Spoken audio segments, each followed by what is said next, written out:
आपका स्वागत है और अब एक्सक्लूसिव बातचीत के लिए हमारे साथ जुड़ रहे हैं मिस्टर आर.एस. सोढ़ी, जो कि प्रेसिडेंट हैं इंडिया डेयरी एसोसिएशन के। मिस्टर सोढ़ी, बहुत शुक्रिया सीएनबीसी आवाज के लिए समय निकालने के लिए। बजट में डेयरी और एनिमल हस्बेंड्री के फंड का एलोकेशन में हमने एक अच्छी खासी बढ़त आते हुए देखी है। कोऑपरेटिव्स का भी यहाँ पर काफी लंबा चौड़ा जिक्र हुआ, कैसे देखते हैं आप उसे? पूरी बजट में अगर पहली बार सहकारिता और कोऑपरेटिव्स के ऊपर काफी एम्फेसिस दिया गया और मुझे लगता है कि भारत सरकार ने सही पहचाना है कि इंडिया डेवलप हो रहा है, इंडस्ट्री डेवलप हो रही है। हमको आने वाले 5 साल में अगर हमको $5 ट्रिलियन की जीडीपी करनी है, we can do it. But उसके लिए खाली अर्बन इंडिया को ही नहीं, भारत और रूरल इंडिया को भी डेवलप होना है। और वहां को अगर डेवलप करने के लिए सबसे बड़ा जो स्ट्रक्चर यूज किया जा सकता है वो है कोऑपरेटिव्स का। और कोऑपरेटिव्स के स्ट्रक्चर को अगर यूज करना है तो उसको कंटेम्पररी बनाना पड़ेगा, उसको डिजिटल इंटीग्रेट करना पड़ेगा। इसलिए आप देखें, सबसे पहले अगर बजट में बोला गया कि भारत में जो 63,000 प्राइमरी एग्रीकल्चर कोऑपरेटिव सोसाइटीज है उनका कंप्यूटराइजेशन किया जाएगा और उन सोसाइटीज को जब उनका पूरा नेशनल लेवल पे डेटाबेस बन जाएगा, जो अभी नहीं है, वो मल्टीपर्पज कोऑपरेटिव का काम करेंगे, डेयरी के लिए भी, क्रेडिट के लिए भी, फर्टिलाइजर, सीड और बाकी जो भी जरूरत है। और जो पंचायत अनकवर्ड है कोऑपरेटिव से, उनको किया जाएगा। आई थिंक ये बहुत अच्छा स्टेप है। एब्सोल्युटली। मिस्टर सोढ़ी, ऑल्सो बीते एक साल में हमने देखा है कि दूध की कीमतें काफी बढ़ी हैं, साथ ही दूध के प्रोडक्ट्स की लागतें भी यहाँ पर बढ़ी हैं। तो ऐसे में इस साल के लिए अब दूध के दाम और लागतों को आप कैसे देखते हैं? ऐसा बात आपकी सही है कि पिछले एक साल में दूध के प्राइस 1.5 साल में 14 से 15% बढ़े हैं।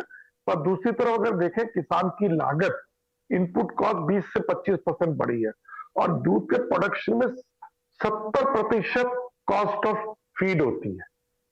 और आने वाले टाइम में मुझे लगता है कि जिस हिसाब से अभी डिमांड एंड सप्लाई है, क्योंकि इस वक्त पूरे भारत में जो ऑर्गेनाइज सेक्टर में दूध की थोड़ी सी ग्रोथ कम हुई है बिकॉज ऑफ इनपुट कॉस्ट बढ़ना, फीड कॉस्ट बढ़ना, लंपी स्किन आना और पिछले साल काफी कोविड था, अभी नहीं है, तो नेचुरली अनऑर्गेनाइज सेक्टर भी काफी दूर ले रहा है।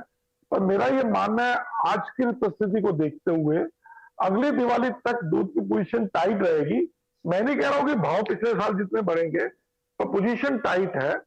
और उसके बाद नेक्स्ट विंटर में अच्छा दूध का प्रोडक्शन आएगा, क्योंकि आज की तारीख में पशुपालक को दूध का भाव अच्छा मिल रहा है, तो वो काफी प्रोत्साहित हो रहे हैं कि ये नए पशु रखें, उसमें इन्वेस्टमेंट करें, उनको फीड अच्छी खिलाएं, उनको चारा अच्छा दें।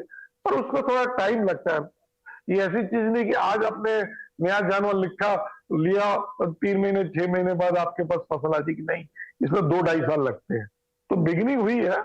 अगर इस हिसाब से चलता रहा तो आने वाले टाइम में पशुपालन, जो इस वक्त तकरीबन 5 से 5.25% जीडीपी में कंट्रीब्यूट करता है, ये 7 से 8% तक जीडीपी में कंट्रीब्यूट करेगा।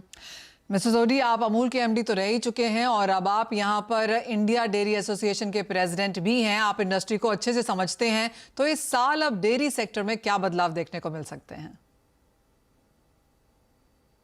देखिए, इंडियन डेयरी एसोसिएशन इस वक्त तकरीबन 74 साल पुरानी भारत की डेयरी इंडस्ट्री की अपेक्स बॉडी है, जिसमें प्राइवेट, कोऑपरेटिव, एजुकेशन इंस्टीट्यूट सब लोग हैं। हम सब ने अभी मिलकर डिसाइड किया है कि इंडियन डेयरी एसोसिएशन को रोल अदा करना है। भारत में डेयरी से प्रति कोई भी प्रश्न हो, कोई भी पॉलिसी मैटर हो, कोई भी टेक्नोलॉजी हो, उसके लिए अपने सुझाव देने और उसके लिए प्रयत्न करना है। जिस तरह से आप इंडस्ट्रियल बॉडी है, सीआई है, फिकी है, ऐसी आइडिया को डेयरी के लिए बनना है। और उसके लिए हमको नेचुरली साइंटिस्ट रखने पड़ेंगे, सब्जेक्ट स्पेशलिस्ट रखने पड़ेंगे और पॉलिसी मैटर में और टेक्नोलॉजी में इंटरवीन करना पड़ेगा और अपने सजेशन देने पड़ेंगे।